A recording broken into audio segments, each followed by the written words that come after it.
ამ ეპიზოდში შევეცდები ვიმშელო და მიზეზები ჩამოვთვალო იმ საკითხის ირგვლივ, რომელიც საქართველოში აწუხებს ახალგაზრდასაც, ბავშვსაც და მოხუცსაც. რა გვჭირს როგორც ქვეყანას და რატომ არ გვეშველა ამდენი ხნის განმავლობაში. პირველ რიგში ძალიან ცუდი მგონია ის, რომ კანონები და ადამიანის უფლებები და რა მოვალეობები და უფლებები გვაქვს როგორც მოქალაქეებს, ბავშვის უფლებები ესენი ზეპირად არ ვიცით. ყოველ შემთხვევაში თუ ყველა მუხლის ზეპირად ვერ დავიმახსოვრეთ, ჩახედვითაც არ ვიცით. რატომღაც ეს გვგონია, რომ ვინც იურიდიულზე სწავლობს, კანონები მარტო იმათი საქმეა და ვინც ისეთ სპეციფიკურ სამუშაოზე საქმდება, სადაც კანონების, ესე ვთქვათ, სწავლა და ჩაბარება არის საჭირო, მაგათი პრეროგატივა გვგონია კანონები და ძალიან სამარცხვინო სიტუაცია იყო, როცა დავაკვირდი ერთ-ერთ საგანში, უკვე მეოთხე კურსზე ვიყავით და ერთ-ერთ საგანში მოგვიწია, რომ კონსტიტუციის მუხლებიც გაგვევლოდა, გამოცდაშიც შედიოდა და ძალიან სამარცხვინო დასანახი იყო, როგორ გავჩერდით ყველა და ისიც არ ვიცოდით, რამდენ გვერდიანია კონსტიტუცია, რომელი მუხლები შედის და რომელ მუხლში რაზეა კონკრეტულად საუბარი. თითქოს ასე თუ ისე ფრაგმენტულად სამოქალაქო განათლებაშიც ისწავლება სკოლაში, აქა-იქ ყველგან ფრაგმენტულად არის კანონები და რაღაც ადამიანის უფლებები და მოვალეობები, მაგრამ ბოლოს აღმოჩნდება ხოლმე, რომ სტუდენტებმაც არ იციან და წარმოდგენა არ აქვთ. უფრო იურიდიული და პოლიტიკური მეცნიერებების სტუდენტებმა შეიძლება რომ ცოტა მეტი იცოდნენ სხვა ფაკულტეტის სტუდენტებთან შედარებით და რაც შეეხება უფროსთაობას საერთოდ არც უყვარს, როცა ადამიანის უფლებებს უხსენებენ ან კონსტიტუციას ან ნებისმიერ კანონს, დაწერილ კანონს, იმიტომ რომ ჩვენთან ასე მგონია, რომ ეს თვითონ ქრისტიანობა კი არა, რელიგიური ფუნდამენტალიზმი და ფანატიზმი უშლის ხელს იმას და ბევრჯერ გამიგია გაბრაზებული მინიშნებები იმაზე, რომ ადამიანის უფლებების არსებობა საჭირო არ არის, რომ არასამთავრობო ორგანიზაციები ზედმეტად მეტიჩრები არიან და მეტიჩრულ რაღაცებს გვახვევენ თავზე, მაგიტომაც გაიმარჯვა, ასე ვთქვათ, გაიმარჯვა რანაირად თქვამია, ხო, მაგიტომაც გავიდა რაღაც მომენტში ეს აგენტების კანონი, რომელიც პირველ რიგში არასამთავრობოებს ესხმოდა თავს, იმიტომ რომ ესე ვთქვათ, რაციონალური და სხვის უფლებებზე ყოველ შემთხვევაში უფლებების დაცვაზე ორიენტირებული ნებისმიერი რამე უფროსთაობას უშლის ნერვებს, მათთან ერთად მთავრობასაც და ეს მთავრობა მართალია მოხუცებით არ არის დაკომპლექტებული, მაგრამ პირდაპირ მათ ინტერესებში ჩასხდნენ და ასე ვთქვათ, გაბრაზებული ბუმერების პრეტენზიებზე მოერგნენ აბსოლუტურად. სხვათა შორის, ახლა დავიწყე როგორც კონსტიტუციის წარამარა გადახედვა, რამე თუ მაინტერესებს, თუ თან კარგი ის არის, რომ ბევრჯერ ჩახედვით რაღაცები თუ მთლიანად არა, რაღაცები მაინც ზეპირად დაგამახსოვრდება. ამიტომ კონსტიტუციას ვაპირებ, რომ უფრო კარგად ჩავუჯდე, ასევე შრომის კოდექსი როგორც აუდიო წიგნს ისე უსმენ, ვისაც საბას აპლიკაცია საბარიდერი აქვს გადმოწერილი, მათ შეუძლიათ, რომ ჩამოტვირთონ კონსტიტუციას არის ადამიანის უფლებათა ევროპული კონვენციაც არის, ადმინისტრაციული სამართალიც არის და შრომის კოდექსიც. შესაბამისად ძალიან კარგია ეგ, შეგიძლია ბევრჯერ მოусმინო და თუ მაგალითად ყველა სიტყვას ყურადღებას არ აქცევ, ჩაჯდება გონებაში და ჩემზე მაგალითად ბევრჯერ რაღაც ერთი და იგივე სიტყვების მოსმენა ერთი და იგივე ტონით არის ძალიან ადვილად დასამახსოვრებელი, კარგად ჯდება ტვინში და მე აღარ მავიწყდება, ამიტომ ვაპირებ, რომ მაგას სერიოზულად მივხედო. მე თვითონვე თუ მაინც და მაინც ახლა სკოლამ არ იზრუნა, მაშინ გამოდის, რომ მე უნდა ჩავდო მაგაში ძალისხმევა. კიდევ ერთი მიზეზი, რატომაც აქამდე არ გვეშველა, არის ის, რომ შეიძლება ვიღაცისთვის ცუდი მოსასმენი იყოს, მაგრამ მაინც ვთქვათ, მე მგონი ახალს არაფერს არ ამბობ და უკვე ამ ქვეყანაში მინიმუმ 2 წელია უკვე ყველამ გავიგეთ, როგორი სიზღენი და სიძულვით სავსე შეუძლიათ უფროსებს რომ იყვნენ. ეს არის ის ერთ-ერთი მიზეზი, რომ უფროს თაობას ჩანაცვლების ეშინია და ახალ თაობას უყურებს ძალიან ცუდად. ეგ ახალი ამბავი არ არის, რომ რომელიმე თაობას, რომელიმე ისტორიულ პერიოდში ჩანაცვლების არ ეშინოდეს, ან კვდომის, ამ შემთხვევაში ფიზიკურ სიკვდილზე მაქვს საუბარი, დავიწყების, მაგის ყველა ადამიანსაც ეშინია ინდივიდუალურად აღებულს და ერთად ჯგუფებს და საზოგადოებასაც ეშინია და არც არის მაგაში არც არანორმალური არაფერი და არც გასაკვირი, მაგრამ ეს არ ნიშნავს, რომ მაგ შიშის გამო ადგე და ახალი თაობა ისე შეავიწროვო, რომ მისი კვდომა გამოიწვიო, იმიტომ რომ ეს წამება, ქუჩაში ცემა, უფლებების წართმევა, განათლებაში ისე ჩაყოფა და ჩარევა, რომ მოისპოს იქ სისტემა ყველანაირად, ასევე წყურის წაყრუება იმაზე, რომ საშინელი სასტიკად სასიკვდილოდ დაბინძურებულ ჰაერს ვთქვათ, მით უმეტეს რაც ინდუსტრიული ნაერთიც გაასხეს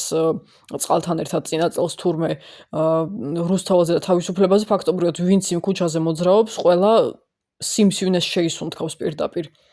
ეკოლოგიაზე ყურის წაყრუება, იმაზე ყურის წაყრუება, რომ ამდენი უაზრო და ერთმანეთისგან სრულიად განსხვავებული კორპუსების მშენებლობის გამო დიდი ქალაქები განსაკუთრებით საქართველოში გახდა გაუვალი. მანქანებისთვის არის ყველაფერი მოწყობილი და არა ქვეითებისთვის. ასეთ რაღაცებს აქცევენ ხოლმე გემოვნების საკითხად, აი რომელი ფერი, აი მე ეს ფერი არ მიყვარს და მე ეს საჭმელი არ მომწონს. აი დაახლოებით იგივე საკითხად გაყავთ ეს ყველაფერიც, რომ ეკოლოგიაზე და ურბანულ განვითარებაზე და კანონებზე, უფლებებზე დარდი და ნერვიულობა არის ვიღაცის გემოვნების საკითხი. ხო და მაგაზე არ შეთანხმება, გემოვნება კი არ არის, არანორმალურობაა და სამწუხაროდ ეგენი ისეთ ეს უფროსი თაობა, რომელიც ესე ვთქვათ ცოცხალია დღეს და რო გავითვალისწინოთ რა ასაკისაც არიან, დაიბადნენ ხრუშჩოვის პერიოდში ან 60-70-იანების, ანუ ორმაგი სტანდარტების პერიოდში და ამ ხალხმა არ იცის საერთოდ რას ნიშნავს სამოქალაქო საზოგადოება, კარგი საზოგადოებრივი ინსტიტუტების ქონა, არ იციან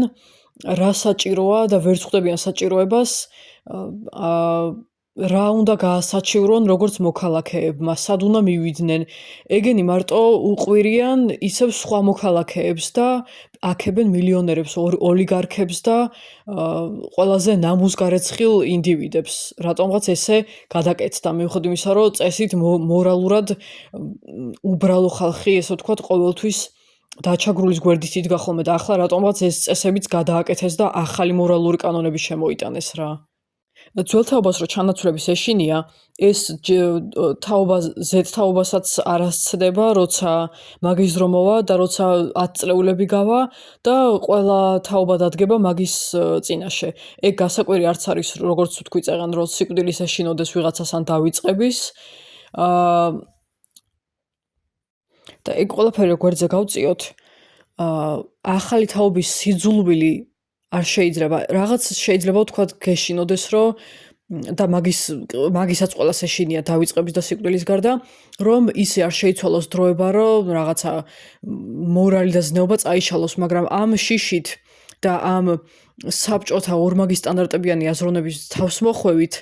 ესენი პირიქით აკეთებენ და გამოყავთ, რომ ახალგაზრდება შეცვალეს მორალი და პირიქით თვითონ გადაწერეს კანონებიც, პირდაპირ მნიშვნელობით და დაუწერელი კანონები და მორალი და ზნეობრივი წესებიც გადაწერეს თვითონვე. ოლიგარქებს და მძარცველებს ემხრობიან, ამართლებენ მილიონების საკუთარი პატიოსნებით იშოვესო და ისე ეტრფიან და ისე აქებენ კომენტარებში, გეგონება ვიღაცა მართლა მიწის ნაკვეთს აჩუქებს კარგი კომენტარის გამო ან მილიონ ლარს აჩუქებს და რაღაცა მდიდრულ უბანში დაასახლებს. ხო და მე მგონი მთელი საზოგადოება ხედავს უკვე, ვინ არის აქ პირველი დამნაშავე, ვინ არის პირველ რიგში ხელის შემშლელი და ვინ დგას გასასვლელში, აი ვინ არის გაბოტებული და გადაღობებული ესე თქვა, მთელ საქართველოს ვინ უღობავს გზას იმისკენ, რომ წინ წავიდეთ და თუ მაინც და მაინც რომელიმე კავშირზე არ გვექნება ორიენტირი და მაგის პროპაგანდასაც ხოცილობენ, ეხლა რომ საქართველოს შეუძლია ნეიტრალური იყოს, არა, არ შეუძლია, იმიტომ რომ შვეიცარია არ არის. არ შეუძლია და არ შეეძლება და ვისაც ეგ გონია ახლა ვეტყვი რომ გადაიფიქროს იმიტომ რომ ოკუპირებულ ტერიტორიებიან ქვეყანას სადაც წარამარა საზღვარზე იტაცებენ ხალხს და მცოცავი ოკუპაცია 2008 წლიდან არ შეწყვეტილა ჯერ ეს ერთი და მეორეც ერთი ტყე გადმოდის ის საზღვარი რუკაზე რაც არის მონიშნული იმაზე მეტი ტერიტორია არის არაოფიციალურად წართმეული და რა ვიცი ხა თბილისამდე თუ მოვიდნენ და გადმოიტანეს მავთულხართები და ხალხმა კიდე ისიძახა რომ საქართველოს ნეიტრალურია და მოლაპარაკებით და ტკბილი სიტყვებით შეიძლება მაგ ტერიტორიების დაბრუნება ეგრე წინწავალთ კი არა პირიქით თავიდან დაუბრუნდებით საბჭოთა კავშირში. ბარემ რახან წინ გადაღობება ვახსენე ეს ბუმერები და X თაობის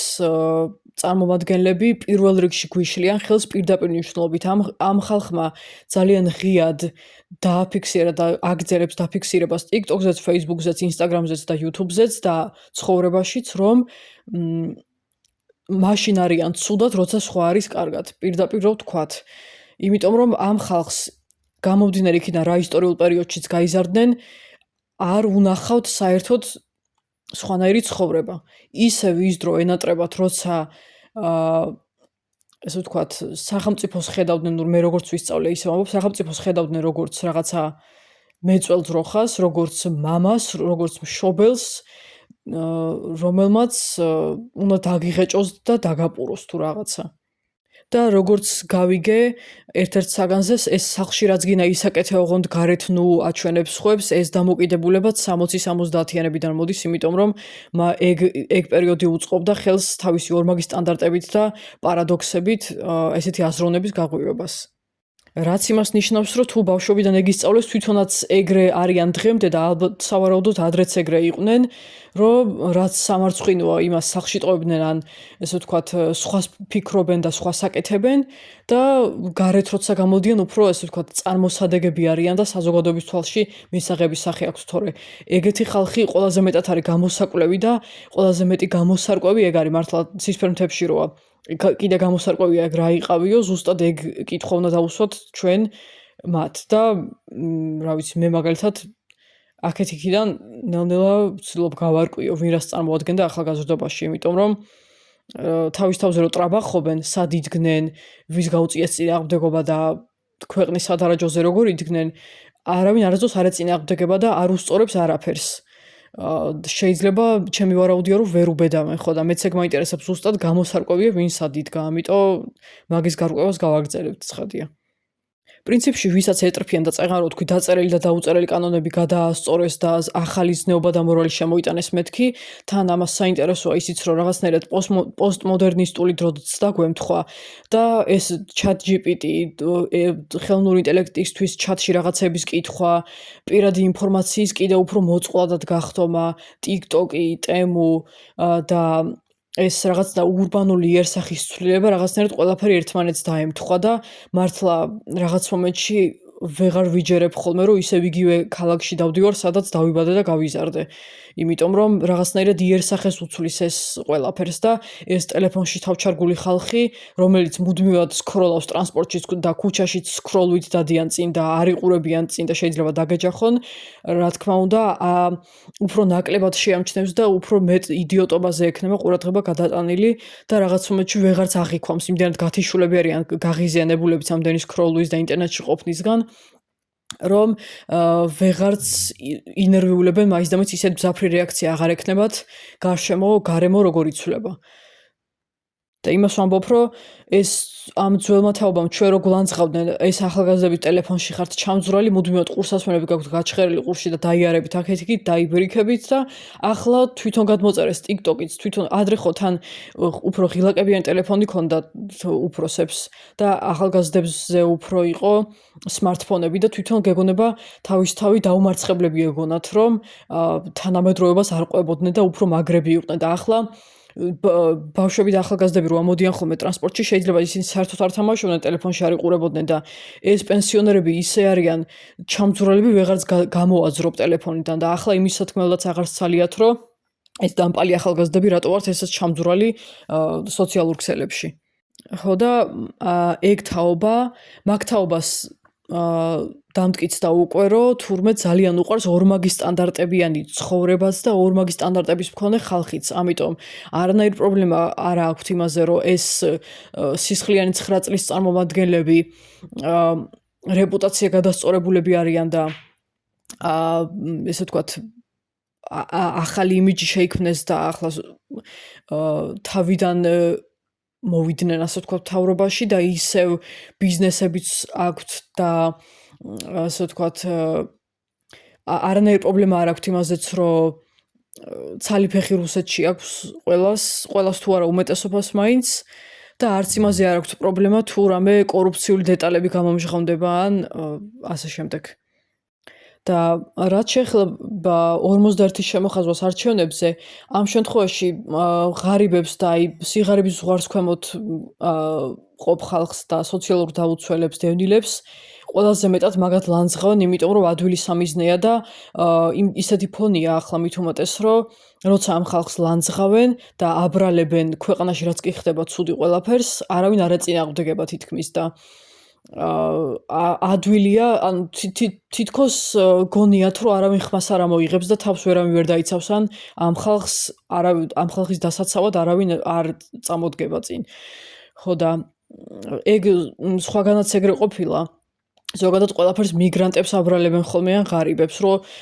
კლიმატის ცვლილებაც მათი ბრალია და ეკონომიკური პრობლემებიც. რასაც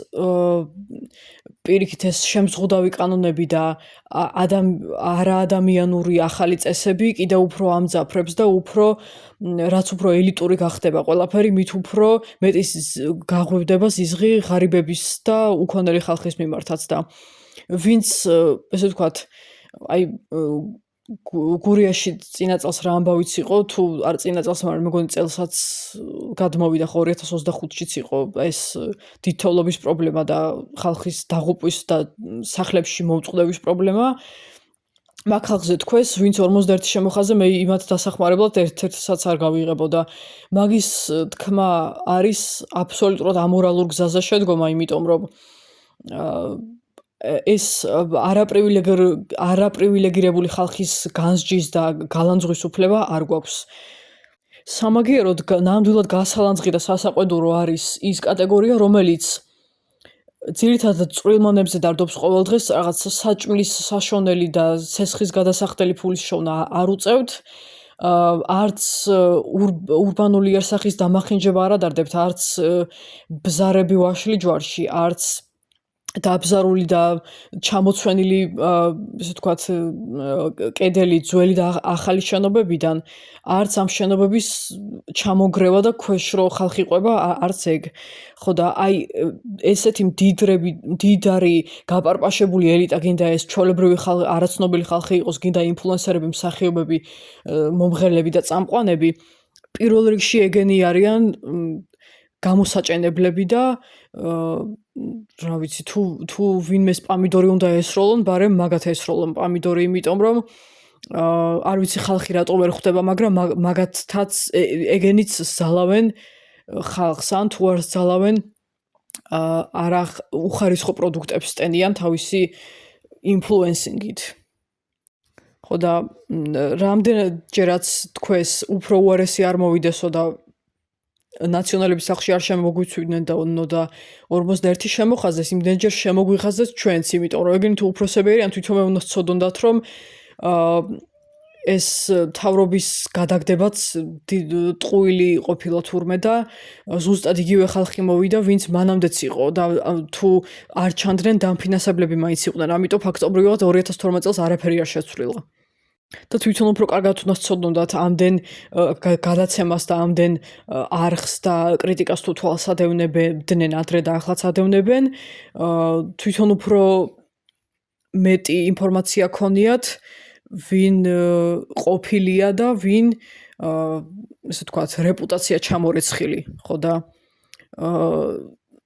მე მგონი გასაგებია, რომ ამ მშობლების და ბებია ბაბუების თაობას აშკარად რაღაცა ნამუსგარეცხილი მორალი აქვს და სინდისიც არ გააჩნიათ. ადამიანის უფლებები მარტო მაშინ აინტერესებთ, თუ პირადად მათზეა საუბარი. და კიდევ ერთხელ ვამბობ, ვისაც ეშინია და დაშინების გამო ლაპარაკობს, იმიტომ რომ არ გამოიჭირონ ან არ წაართვან სოციალური დახმარება, ამ ხალხს არანაირად არ გულისხმობ და ამ ხალხს არასდროს არ შევეხები, როგორი, ასე ვთქვათ, აგრესიაც უნდა ჰქონდეთ ქუჩაში პროტესტის მიმართ თუნდაც, ან ახალგაზრდების მიმართ. იმიტომ რომ მათი ბრალი არ არის, რომ კიბის ქვედა საფეხურებზე გადაისროლეს და ყველა თავზე აბიჯებს არაპრივილეგირებულ ჯგუფებს. კიდევ ის არის ძალიან ცუდი, რომ ამდენი წლის განმავლობაში თითქოს წინ მივდიოდით, მით უმეტეს 2023-ში, რაც კანდიდატის სტატუსი მივიღეთ და თითქოს უფრო მობილიზებული და ფრთხილი უნდა ყოფილიყო ყველა, რომ ეს ყველაფერი არ დაეკარგა და არ გადაეგდო ნაგავში, რასაც ქვია, მაგრამ 2023 წლიდან მოყოლებული, მანამდეც დაიწყეს, რომ ომში ჩათრევას ცდილობენ და ასე შემდეგ, მაგრამ 2023 წელს განსაკუთრებული სიძლიერით შემოუტიეს ამ ყველაფერს და ამოატრიალეს, ესე მგონია, რომ 2000-იანებში როგორც ლაპარაკობდა ხალხი, რომ ყველანაირი ტიპის ადამიანი, სექსუალური უმცირესობაც, ფსიქიკურად დაავადებულიც, ალკოჰოლიკიც და ესე ვთქვათ, ქმარს გაშორებული ქალიც ყველა იყო საშინელ სტიგმაში და საშინელი აგრესიის ქვეშ მოქცეული 2000-იანებში, 2010-იანებში ოდნავ შემცირდა ეს ზიზღი, მაგრამ როცა გამოსვლები ყოფილა და აქციები, მაშინ გემახსოვრებათ რაც იყო და როგორც საუბრობდნენ და როგორი ენთუზიაზმითაც სცემდნენ ყველას და ხა ეს რწმევა დაცემა რატოღაც სამწუხაროდ საქართველოში ახალი საერთოდ არ არის და დღეს რასაც უსმენ ადრეც კი ასეთი ესე ვთქვათ, ასეთი პათოსით არ ულაპარაკიათ ამ მესიჯებზე 2000-იანებშიც კი არ მომისმენია, რომ მაშინ აი რაღაცნაირად თითქოს მაშინ უფრო მშვიდად იყვნენ, რომ არავინ ჰორიზონტზე ისეთი არავინ არ ჩანდა, ვინც ამ ქართულ მართლმადიდებლურ თანამედროვეობას შეეხებოდა და რაღაც რეალობა შეიცვლებოდა რა. და წესით მაშინ როცა ეს მესიჯები უკვე ყდომისკენ უნდა წასულიყო, ადგნენ და პირდაპირ ახალგაზრდების და ქალების და ყველას მოძულე პენსიონერების პრეტენზიებზე ერთად გაერთიანდნენ და როცა ქართულ ხალხზე ლაპარაკობენ თავის გამოსვლებში, ამ ქართულ ხალხში მთელ მოსახლეობას კი არა, მარტო ელიტას და მათ გულშემატკივარ 60+ ადამიანებს გულისხმობენ. კიდევ ერთი მიზეზი, რატომაც არაფერი არ გვეშველა, არის ის, რომ სიტყვაზე ძალადობაზე ხალხს ისევ აკანკალებს და ძალადობა საქართველოში არ არსებობს ვიღაცების აზრით. რომ ეს არის მეტი ჩარა და დასავლური ქვეყნების პრეროგატივა, რომ ამაზე იდარდონ და საქართველოსნაირ წმინდა წარმონაქმს არ ეკადრება, რომ ძალადობა ვინმე ვახსენოს ან ამის წინააღმდეგ იბრძოლოს. აქ ძალადობას მარტო იმას ეძახიან, თუ უცხოელმა ფერადკანიანმა ქუჩაში გაიარა ან სექსუალური უმცირესობის წარმომადგენელი თავისუფლად დადის ან ქალს ისე აცვია როგორც უნდა და ეს ითვლება საფრთხედ და უმრავლესობაზე ძალადობად. მართლა როგორც ერთ-ერთ ჟურნალში გამოაქვეყნა ვიღაცამ ბრჭყალებში კრიტიკული წერილი, ხალხს რომ ნერვებს უშლი უკვე ბოროტებაა და ძალიან გაძლიერებლად იგრძნეს თავი ამ გაუნათლებელმა და კლიმაქსიანმა ხალხის კატეგორიამ და მაგიტომაც რასაც წავაწყდები ხოლმე სოციალურ ქსელში, როგორც ლაპარაკობენ და როგორ კომენტარებსაც წერენ, ასეთი ძლიერი ზიზღი მე არც ერთ წელს და არც ერთ დროში არ მახსოვს. ახლა რაღაცა განსაკუთრებით ძლიერად იგრძნეს თავი, იმიტომ რომ ეს აგენტების კანონი და რაც კი რამე შემზღუდავი მიიღეს და ყველას ცემაზე და მოკლაზე ორიენტირებული, ეს კანონები მათ თითქოს ელაპარაკება და უფრო ბედნიერად გრძნობენ თავს და როგორც მანამდე ვთქვი, ეს ხალხი მაშინ არის ბედნიერი, როცა სხვა არის ცუდად. და ამ ხალხის აზრით ძალადობა რომ არ არსებობს, მაგიტომაც გავადვილდათ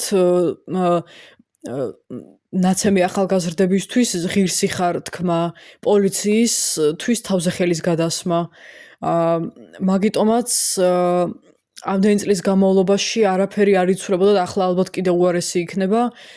ქალებზე ძალადობის მხრივ და რატომღაც ეს ქალზე ძალადობა გადაკეთდა როგორც მარტო ქმრის ან შეყვარებულის მხრიდან ძალადობად და რატოღაც არავის არ ახსენდება, როგორ შეიძლება ქალიშვილებზე ძალადობდეს, მაგალითად მშობელი, ეკონომიკურად, ფსიქოლოგიურად, მაინც და მაინც ჩალურჯებები უნდა გეტყობოდეს და ნაკაწრები და დასისყნელებული უნდა იყო, რომ ვიღაცამ ძალადობის მხრებლად ჩაქცვალოს და ისიც თუ მაგ სტანდარტებში ჩაჯექი და ამოისუნთქეს, რომ ნამდვილად ძალადობის მხრებლი ხარ მაგათ თვალში, ისევ შენზე გადმოდის ბრალი, რომ დროზე უნდა გაქცეულიყავი და გარიდებოდი სიტუაციას, მაგრამ თუ გაიქცევი, მაგ შემთხვევაშიც გლანძღავენ, რა უფლებით მიატოვე რაღაც ოჯახის წმინდა კერა. და მაგის გარდა ხო სექსუალურ ძალადობას და სექსუალურ შევიწროებაზე საერთოდ აღარც მაქვს ლაპარაკი. მე მგონი უკვე ვისაც აქამდე რამე იმედი გაუჩნდა, ყველას ისევ ჩაუქრა ეს იმედი, რომ რამეზე პასუხის მიღება და სამართლის მიღება საერთოდ არ არის შესაძლებელი. და აქ ბავშვზე ძალადობადაც ითვლება თუ მაგალითად ცემაში შემოგაკვდება ბავშვი, მაინც და მაინც აი უკიდურესი შემთხვევები. ან არ ვიცი, ფაქტია, რომ დღემდე ხმას არავინ არ იღებს, თუნდაც ქუჩაში შეესწროს ბავშვს როგორ უყვირის მშობელი, უფროსი ზოგადად. და ბავშვზე ძალადობად კიდე ითვლება თუ ფერად სმიანს დაინახავს ვინმეს ან ბჭყალებში საეჭვო ორიენტაციის მქონეს. აი ეს ყოველთვის მარტო მაგ შემთხვევაში ნერვიულობენ ეს ნეობას და სიწმინდეზე, თორე იმ ბავშვს რო ვინმე შეეხება, ქუჩაში გამოეკიდება, ან აედევნება, ან იძალადებს მასზე, გინა ფიზიკურად, გინა სექსუალურად, მაგ შემთხვევაშიც ბავშვს ბრალდება, რომ ასეთ უწმინდურობაში გაერია, მიუხედავად იმისა, რომ პატარა არასრულწლოვანია და არასდროს არ ქონია ამ ყველაფერზე ინფორმაცია. ზუსტად ის ხალხი ადანაშაულებს საკუთარ შვილებს და შვილიშვილებს სექსუალურ ძალადობაში და პედოფილიის შემთხვევებში, რომელიც ყველაზე მეც გაყვირის, რომ ასე ვთქვათ,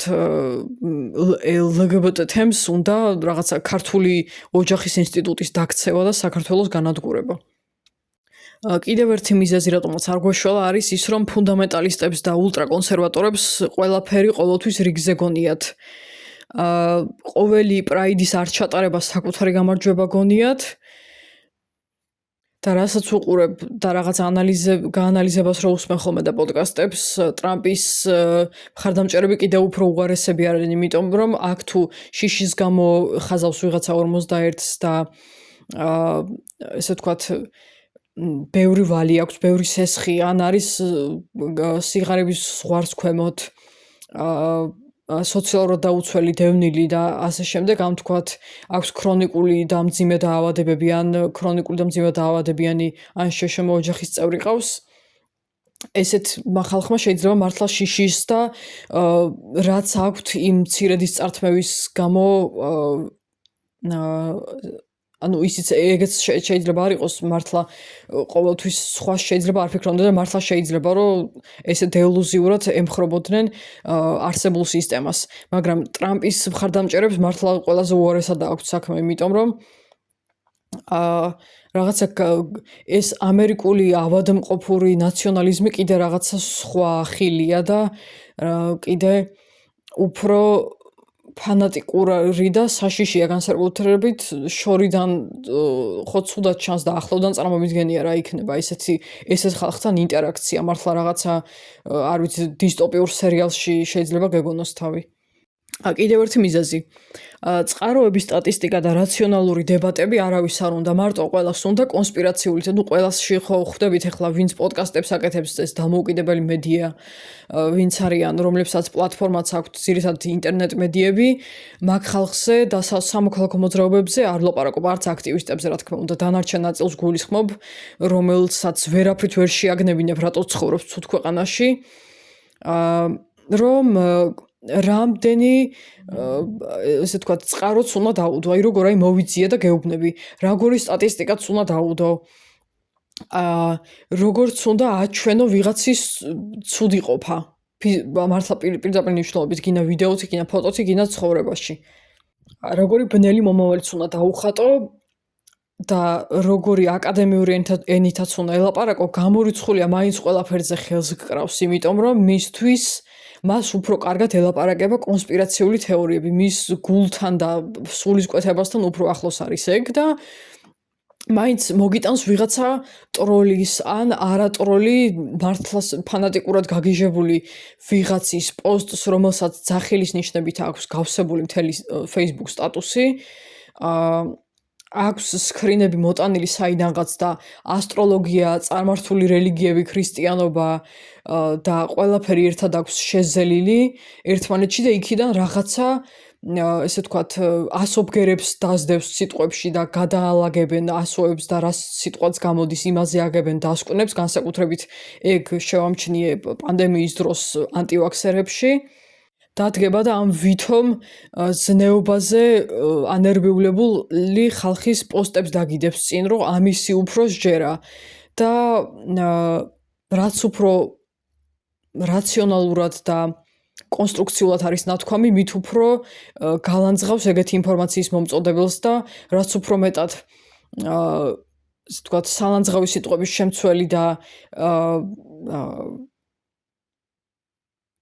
არანაირი წყაროზე დაყრდნობილი კონსპირაციული თეორია იქნება, მაგალითად, როგორიც ადრე იყო ყბადაღებული მასონები და ეს ეს მასონების ახალი სახელი დაახლოებით რაღაც მაგდაგვარი deep state-ი გახდა. ახლა თან ეს არის ერთი სიტყვა და ადვილად შეუძლიათ, რომ რაღაცა კუდები მიაბან, რომ რას ესე ვთქვათ, ვინც ამ კონსპირაციული თეორიებით მანიპულირებს, ისინი პირდაპირ პანიკურ წერტილებში დაარტყავენ თავის მსმენელებს და გულშემატკივრებს. ამიტომ და იმ თქმელს შეიძლება თვითონ არც სჯეროდეს, ან სჯერა, ან არა. საკითხავია კიდე, მაგრამ აი გულწრფელად ვისაც სჯერა, იმ ხალხით მანიპულირებას აუცილებლად შეეცდებიან და გამოვუვათ კიდეც, იმიტომ რომ თუ მეტყვის ვინმე, რომ ამ ბოლო 2 წელიწადში საქართველოში შეიცვალა სიტუაცია იმ მხრივ, რომ ხალხი გადავიდა რაღაცის მხარეს, მე შევეწინააღმდეგები აუცილებლად არავინ არაფრის მხარეს არ გადასულა, უბრალოდ ვინც მანამდე ასე ვთქვათ, ცოტა კუთხეში იყო და მიჩუმებული ასე თუ ისე, ახლა ძლიერად იგრძნო თავი აღზევდა და დაინახა, რომ მისი დრო მოვიდა თუ რაღაცა.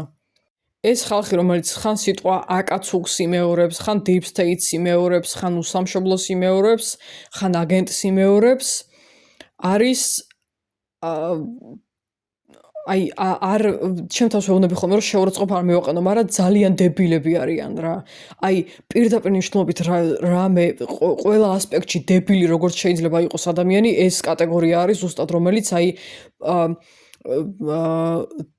ძარცველი მთავრობის გადმოგდებულ სიტყვებს და სახელდებებს პირდაპირ იმეორებს, ისე რომ მნიშვნელობაც არ იცის და მერე იმ მნიშვნელობას თავის განწყობას დაამატებს რა. ქსენოფობი, ქალების მოძულე, სექსუალური უმცირესობების მოძულე, ქართველი ეთნიკური უმცირესობების მოძულე, ისლამოფობი, ვინც კი არის, აბსოლუტურად ყველა ზენიტშია ახლა და ეგ მარტო საქართველოში არ ხდება, იმიტომ რომ ევროპაშიც არის ფაშისტური ტენდენციები და შეერთებულ შტატებში ხო საერთოდ იქ არ ვიცი, მე მგონი ახალი ტიპის წმენდა დაიწყო და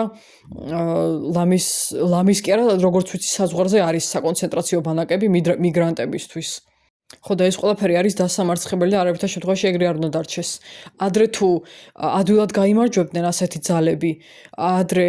ესე ვთქვათ, ნაკლები განათლების მქონე მთლიან მსოფლიო საზოგადოებაშიც კი საშინელ შფოთვას იწვევდა და საშინელი ტრავმები გამოიარა, მით უმეტეს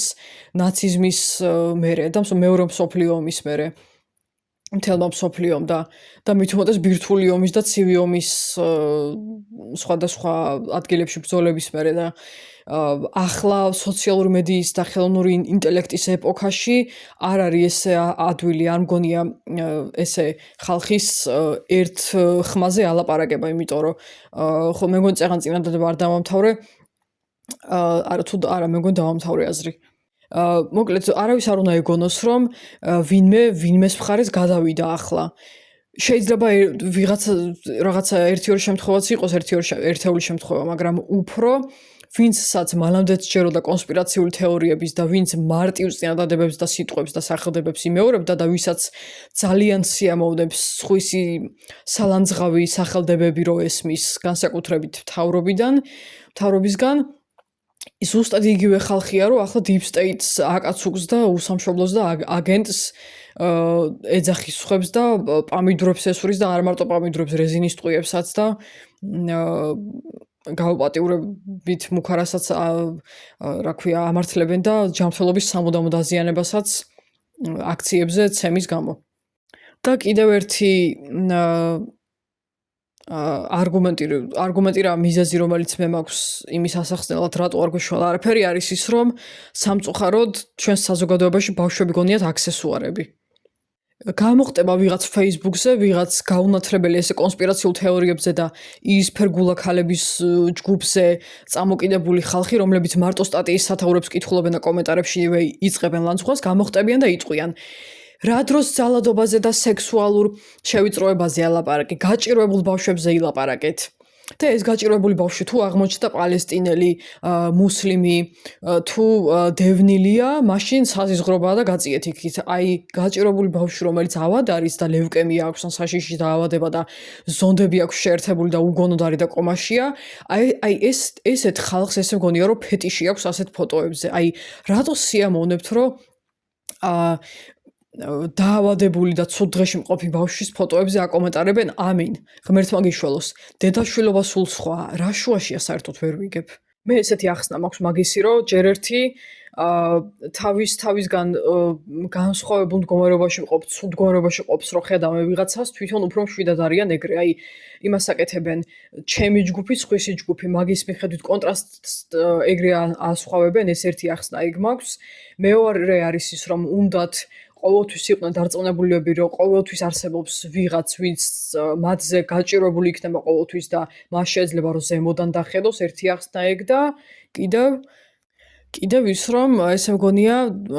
ნუ ეხლა ყველას ვერ დავაბრალებ, მაგის ეგრე განზოგადების უფლება არ მაქვს, რომ არავის არ ეხმარ, იმიტომ რომ ქართველებს ყველაფერი და იმას ნამდვილად ვერ დავაბრალებ, რომ თუ იმეს ასე ვთქვათ, ფულის შეგროვება სჭირდება ოპერაციისთვის ან საქველმოქმედო მიზნით, ძალიან მალე გროვდება ხოლმე მიუხედავად იმისა, რომ ხალხს თავისთვისაც არ აქვს ფული და ეგრევე რიცხავენ. ამიტომ ანგარიშზე გადარიცხვას ვერ ასწავლი ქართველებს, რაც გონია ძალიან კარგი დადებით თვისება. მაგრამ კიდევ ერთი მიზეზი მგონია ის, რომ სხვისი პრეროგატივა და ვალდებულება გონიათ დაავადებული თუ შეჭირვებული ბავშვების დახმარება. და სამწუხაროდ ეგეთ კატეგორიას არ აინტერესებს ბავშვის უფლებები, აი დაწერილი უფლებები, რაც არის გინდა კონვენცია იყოს, გინდა ქართული კონსტიტუცია იყოს და გინდა რამე კოდექსი. არასდროს არ იღებენ ხმას თუ ბავშვს ოჯახის წევრი სცემს ან ცემაში მოკლავს. ყოველთვის სიკვდილის მერე ატეხენ ხოლმე კრიახს და აქეთ-იქით ცითებს იშვერენ და მერე ერთმანეთში მსჯელობენ, ვინ არის უფრო თანაშემ, გეგონება რეალიტი შოუს უყურებენ რა. არასდროს არ იღებენ ხმას და აი იმ დედების თუ როგორ ერქვა დედების მარშიო თუ მშობლების მარში რო იყო 14 წლის გოგოს თვითმკვლელობის მერე, რომელზეც სექსუალურად იძალადეს და არავინ არ დაეხმარა, ერთი ეგ მახსოვს, ესე ვთქვათ, მასშტაბური გამოსვლა და ხმის ამოღება და ამოხეთქვა, ასე ვთქვათ, მაგ საკითხზე. სხვა მხრივ, როგორც წეღავ თქვი, ზუსტად ეს ულტრაკონსერვატორის ნეობრივი და ოჯახის მოყვარული ხალხია, რომ თავის შვილებს და შვილიშვილებს ეუბნებიან, რომ მათი ბრალია და მათ დაიმსახურეს და რაღაცით გამოიწვიეს სექსუალური ძალადობა, სულ რომ 2 და 4 წლისები იყვნენ. და რატო არ გამოერიდე დროზე, ხო გითხარი უცნობებს არ დაელაპარაკო და ასე შემდეგ. ან პირდაპირ თუ მასწავლებელია ან ვინმე სხვა ავტორიტეტი ეს ფიგურა პირდაპირ შეატოვებენ ხოლმე და თავის ბავშვებს არ იხსნიან იმათგან, ან თუ ოჯახის წევრი გააკეთებს, ნუ ეხლა რო გიქნა, რა ვქნათ ეხლა, ხო არ დავაჭერინებს, რა გინდა რომ პოლიციაში გააგზავნო და ხალხში შერცხვე როგორც, არ ვიცი, რაღაცა და თუ არა და მაშინ გასაგებია, მაგრამ ვერაფერს ვერ ვიზავთ მამას, ძმებს და მეზობლებს არ უთხრა რაც დაგემართა. აი ეს არის მაგათი ზნეობრივი წმინდა მართლმადიდებლური რეაქცია მაგ საკითხებზე. იგივე ხალხს არ ადარდებს ზუსტად არც ის, რომ თითო ახალშობილზე თუ არ ვცდები, დედა რო დეკრეტში გავა, 20 ლარი თუ 25 ლარია, ასე ვთქვათ, სახელმწიფოსგან დახმარება. არ ადარდებს ის, რომ ჩვილებისთვის განსაკუთრებით არ შეიძლება ისეთი საშინელი ჰაერის თქვა, როგორც ამ ბოლო დროს არის თბილისში და მე მგონი ყველას ფანჯრიდან ჩანს როგორი სმოგიც არის და ეგ ჩვეულებრივი ნისლი არ არის მთაში რო იცის. ეგ არის სმოგი, რომლის თქواس არის გამანადგურებელი და დამანგრეველი, მაგას ზედაუმატოთ კიდე რუსთაველზე გაშვებული ქიმიური პირველი მსოფლიო ომის დროინდელი ნაერთი. არა დავდებთ ის, რომ ახლა ახალი ეკონომიკური კრიზისი დაიწყო, როგორც 2008-ში იყო და ისევ ყველაფერი გაძვირდა, არა მარტო პირველადი მომხმარების პროდუქტი, არამედ ისეთი, აი, საჭირო მაინც და მაინც რო არ არის საჩქარო, მაგრამ სასურველი, მაგალითად, რამე არ ვიცი, ბავშვებს რაც უკავშირდება, საერთოდ ბავშვი ვისაწყავს, არ ვიცი, უბრალოდ იმათ გონებაში რა ტრიალებს და როგორ ახერხებენ, რომ თავის შვილებს ყველაფერი მისცენ. ნუ ვისაც მაღალი ხელფასი აქვს, ან სხვა ოჯახის წევრები ეხმარებიან, იმათ გაუმართლად და ვისაც არ გაუმართლა, არ ვიცი. რეგიონები მაქვს რომ განსაკუთრებით ცუდ დღეში არიან, იმიტომ რომ ხშირად სკოლა და ბაღი არის დასახლებული პუნქტებიდან ან ძალიან შორს, ან საერთოდ არ არის იმ არეალში, რაც იმას ნიშნავს, რომ ან ბავშვებს უჭირთ სკოლაში სიარული, ან თუ ბაღის ასაკის ბავშვია, მაშინ დედა არის იზოლებული, რომ თვითონ თქვას თავის საქმეზე უარი და ან სახლში, ისე ვთქვათ, სახლში იზრუნოს ბავშვის რაღაცნაირად სკოლამდელ განათლებაზე. და კიდე რამდენი საკითხია, რაც ბავშვებს უკავშირდება, საიდან დავიწყო და სად დავფარო. არც ბავშვების შიმშილი არ ადარდებთ, არც ესე ვთქვათ, ფასიანი ბუფეტები სკოლაში, რომელიც წესით, ხო, აი, წინა ეპიზოდში ვილაპარაკე სკოლა ჯობდა თუ უნივერსიტეტი მეორე ნაწილი, მან შეგიძლიათ მოусმინოთ, ნუ მოკლედ შევეხე, მაგრამ ფაქტი ის არის, რომ საჯარო სკოლებში და ნუ კერძო სკოლებშიც რატო პრინციპში ყველა სკოლაში საჭმელი უნდა იყოს ხელმისაწვდომი და ისეთი კი არა, აი როგორც ვახსენე,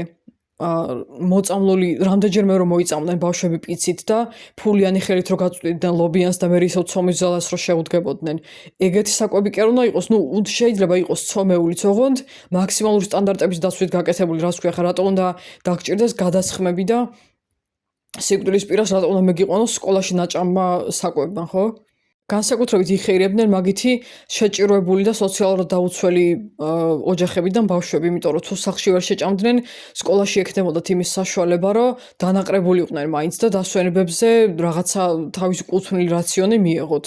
და მაგას რამხელა პროგრამის გათვლა უნდა, რამხელა ბიუჯეტის გაწერა და როგორ სწორად დაგეგმვა, რომ ბავშვისთვის რაც არის აუცილებელი, ყველანაირი ნივთიერებას მოიცავდეს. ეხლა არ ვიცი ხილს და ბოსტნეულს რა სახით და როგორ შეიტანენ, მაგრამ ფაქტია, რომ არის შესაძლებელი, იმიტომ რომ მარტო ცომეული და რაღაცა შუშხუნა კანფეტები და კევები არ უნდა იყაროს ბუფეტში და მით უმეტეს ფასიანი არ უნდა იყოს. და კიდევ უამრავი რაღაცა რაც ბავშვებს უკავშირდება და დღეს ამ ეპიზოდში რაც მინდოდა, ყველაფერი დავფარე და ძალიან მიხარია. ხო და ისიც მიხარია თუ ვიღაცას გულზე მოედება და მოეჭირება ერთ ადგილზე და აეწვება ერთი ადგილი იმით რაც მე ვთქვი და ლანძღვას დაიწყებს კომენტარებში, იმიტომ რომ მეტი არ მინდა ეგ ვნახო. ამის საწინააღმდეგო რაღა უნდა გქონდეთ, იმიტომ რომ აშკარად სხვა პლანეტაზე და სხვა პარალელურ რეალობაში ცხოვრობს ეგ ხალხი.